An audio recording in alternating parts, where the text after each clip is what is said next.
BJP സംസ്ഥാന അധ്യക്ഷൻ രാജീവ് ചന്ദ്രശേഖർ ഛത്തീസ്ഗഡ് ആഭ്യന്തരമന്ത്രിയെയും ദുർഗിലെ ജയിലിൽ കഴിയുന്ന കന്യാസ്ത്രീകളെയും കാണും. വിവരങ്ങളുമായി ദുർഗിൽ നിന്ന് അജീഷ് ജയകുമാറാണ് ചേരുന്നത്. Ajeesh, good morning. വലിയൊരു ദൌത്യവുമായാണ് രാജീവ് ചന്ദ്രശേഖർ ഛത്തീസ്ഗഡിലെത്തുന്നത്. കന്യാസ്ത്രീകളെ കാണണം, അവിടുത്തെ സർക്കാരുമായി സംസാരിക്കണം, കാര്യങ്ങളിൽ ഒരു വ്യക്തത വരുത്തണം, തിരികെ എത്തണം. അപ്പോൾ ഏത് രീതിയിലായിരിക്കും ഇന്നത്തെ അദ്ദേഹത്തിന്റെ ഒരു ദിവസം അവിടെ? പ്രധാനമായും രാജീവ് ചന്ദ്രശേഖർ എത്തുന്നത് ഇവിടുത്തെ ആഭ്യന്തരമന്ത്രിയും ഒപ്പം തന്നെ മുഖ്യമന്ത്രിയും കാണാൻ ശ്രമിക്കുമെന്നാണ് അറിയാൻ കഴിയുന്നത്. 10 മണിയോടെ അദ്ദേഹം റായ്പൂർ വിമാനത്താവളത്തിൽ ഇറങ്ങും. ബംഗളൂരുവിൽ നിന്നാണ് അദ്ദേഹം ഇങ്ങോട്ടേക്ക് വരുന്നത്. കഴിഞ്ഞ ദിവസം ചില അഭ്യൂഹങ്ങളൊക്കെ ഉണ്ടായിരുന്നു. അവസാന ദിവസം ഈ കന്യാസ്ത്രീകൾ ഈ പുറത്തിറങ്ങുന്ന ദിവസം സ്വീകരിക്കാൻ രാജീവ് ചന്ദ്രശേഖർ എത്തുമെന്നുള്ള ചില അഭ്യൂഹങ്ങളൊക്കെ ഉണ്ടായിരുന്നു. എന്തായാലും അദ്ദേഹം ഈ ജാമ്യം കിട്ടുമെന്ന് പ്രതീക്ഷിക്കുന്ന ദിവസം തന്നെ ഈ റായ്പൂരിലേക്ക് എത്തുകയാണ്. 10 മണിയോടെ എത്തും. അതിനുശേഷം ആഭ്യന്തരമന്ത്രിയും മുഖ്യമന്ത്രിയൊക്കെ കാണും. അതിനുശേഷം അദ്ദേഹം ജയിലിലെത്തി കന്യാസ്ത്രീകളെ കാണുമെന്നാണ് ഇപ്പോൾ നമുക്ക് അവരുടെ വൃത്തങ്ങളിൽ നിന്ന് കിട്ടുന്ന വിവരം. ഞാനിപ്പോൾ നിൽക്കുന്നത് ദുർഗ് സെൻട്രൽ ജയിലിന് മുന്നിലാണ്. ഇവിടെയാണ് കന്യാസ്ത്രീകൾ കഴിഞ്ഞ 9 ദിവസമായി കഴിയുന്ന സ്ഥലം. ഇവിടേക്ക് കൂടുതൽ ആളുകളിലേക്ക് രാഷ്ട്രീയ നേതാക്കൾ ഇന്നും വീണ്ടും കാണാനെത്തും. ഇന്നലെ ഇടത് എംപിമാരായിട്ടുള്ള ജോൺ ബ്രിട്ടാസ്, ജോസ് കെ മാണി, പി സന്തോഷ് കുമാർ അടക്കമുള്ളവർ ഛത്തീസ്ഗഡിൽ എത്തിയിരുന്നു. അവർ 9:30 എത്തി ഈ കന്യാസ്ത്രീകളെ കാണും. കൂടാതെ കൂടുതൽ MLA Mar, Congress UDF MLA മാരും ഇങ്ങോട്ടേക്ക് എത്തുന്നുണ്ട്.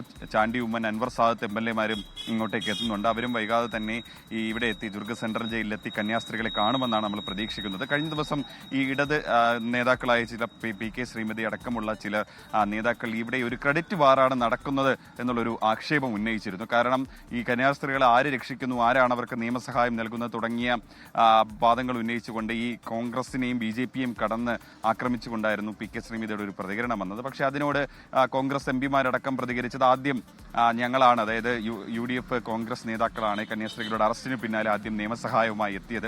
പിന്നാലെ BJP-യും അത്തരത്തിലുള്ള ഒരു പ്രതികരണവുമായി എത്തി. തുടക്കം മുതൽ അവരുടെ പ്രതിനിധിയെ ഇങ്ങോട്ട് അയക്കുകയും നിയമസഹായങ്ങളും കാര്യങ്ങളൊക്കെ ഏകോപിപ്പിച്ചത് അവരാണെന്നും ചില വാദങ്ങളൊക്കെ ഉന്നയിച്ചിരുന്നു. ഇടത് നേതാക്കളും അത്തരത്തിലുള്ള പ്രതികരണമായി രംഗത്തെത്തിയിരുന്നു. കാരണം അവരുടെ ഭാഗത്ത് നിന്ന് നേതാക്കളൊക്കെ തുടക്കം മുതൽ എത്തിയിരുന്നു. പക്ഷേ നിയമസഹായവുമായി ബന്ധപ്പെട്ട് അവർക്ക് ചെയ്യാൻ കഴിയുന്ന കാര്യങ്ങളൊക്കെ ചെയ്തുവെന്ന് അവരും ആവശ്യപ്പെടുന്നുണ്ട്, അവരും പറയുന്നുണ്ട്. എന്തായാലും ഈ ഒരു ക്രെഡിറ്റ് വാർ അല്ലെങ്കിൽ ആ ഒരു നാടകം നടക്കുന്നു എന്നുള്ള ഒരു ആക്ഷേപം നിലനിൽക്കുന്നുണ്ട്. അതിനിടയിലാണ് ഇപ്പോൾ BJP അധ്യക്ഷൻ കൂടി ഇങ്ങോട്ടേക്ക് എത്തുന്നത്. അവരുടെ 2 പ്രതിനിധികൾ നേരത്തെ തന്നെ ഇവിടെയുണ്ട്. അനൂപ് ആന്റണിയും ഒപ്പം തന്നെ ഷോൺ ജോർജ് കഴിഞ്ഞ ദിവസം അവിടെ എത്തി കാര്യങ്ങളൊക്കെ ഏകോപിപ്പിക്കുന്നുണ്ട്, നിയമസഹായം അടക്കമുള്ള കാര്യങ്ങൾ. അദ്ദേഹമാണ് ഇപ്പോൾ ദുർഗ് ഭാഗത്തുള്ളത്. കഴിഞ്ഞ ദിവസം അനൂപ് ആന്റണി ബിലാസ്പൂർ NIA കോടതിയിൽ ഇവർക്കൊപ്പം പോയിരുന്നു. അവിടെ ഈ കോടതി നടപടികളൊക്കെ വീക്ഷിക്കുന്നുമുണ്ടായിരുന്നു. എന്തായാലും രാജീവ് ചന്ദ്രശേഖരന്റെ വരവ് BJP-ക്ക് അത് വലിയ രീതിയിൽ പ്രതീക്ഷ അല്ലെങ്കിൽ ഗുണം ചെയ്യുമെന്ന് അവർ കരുതുന്നുണ്ട്. കാരണം കഴിഞ്ഞ ദിവസങ്ങളിൽ കേരളത്തിലടക്കം ഏറ്റവും കൂടുതൽ പ്രതികൂലമായി ബാധിച്ചത് കഴിഞ്ഞ ദിവസം പ്രത്യേകിച്ച് ഈ പ്രോസിക്യൂഷൻ അവർ ഈ ജാമ്യാപേക്ഷ എതിർത്തത് അത് BJP-യെ വലിയ രീതിയിൽ ബാധിച്ചിരുന്നു എന്നുള്ള കാര്യത്തിൽ തർക്കമില്ല. പ്രത്യേകിച്ച് സെഷൻസ് കോടതിയിൽ തന്നെ ഇത്തരത്തിലൊരു അഫിഡവിറ്റ് നൽകുന്നു. അത് രൂക്ഷമായി കന്യാസ്ത്രീകൾക്കെതിരെ അഫിഡവിറ്റിൽ പ്രതിപാദിക്കുന്നു. ഇതൊക്കെ BJP-യെ വലിയ രീതിയിൽ ബാധിച്ചിരുന്നു. പക്ഷേ ഈ കഴിഞ്ഞ ദിവസം അവരുടെ ഒരു നിലപാട്, പ്രോസിക്യൂഷന്റെ ഒരു നിലപാട് മയപ്പെടുത്തി ഈ NIA കോടതിയിൽ അവർ നിന്നത് അത് BJP-ക്ക് ഗുണം ചെയ്യും എന്നാണ് അവരിപ്പോൾ കരുതുന്നത്. അതിനു വേണ്ടിയിട്ട് കൂടിയാണ് രാജീവ് ചന്ദ്രശേഖർ ഇങ്ങോട്ടേക്ക് വരുന്നത് എന്ന് കൂടി രാഷ്ട്രീയ ഒരു ഭാഗത്ത് നിന്ന് നമുക്ക് വായിച്ചെടുക്കാനാവും. എന്തായാലും 10 മണിയോടെ അദ്ദേഹം റായ്പൂരിലെത്തും. അതിനുശേഷം ആഭ്യന്തരമന്ത്രിയും മുഖ്യമന്ത്രിയും ഒക്കെ കാണും. അതിനുശേഷമായിരിക്കും കന്യാസ്ത്രീകളെ കാണാൻ ദുർഗ് സെൻട്രൽ ജയിലിലേക്ക് വരിക.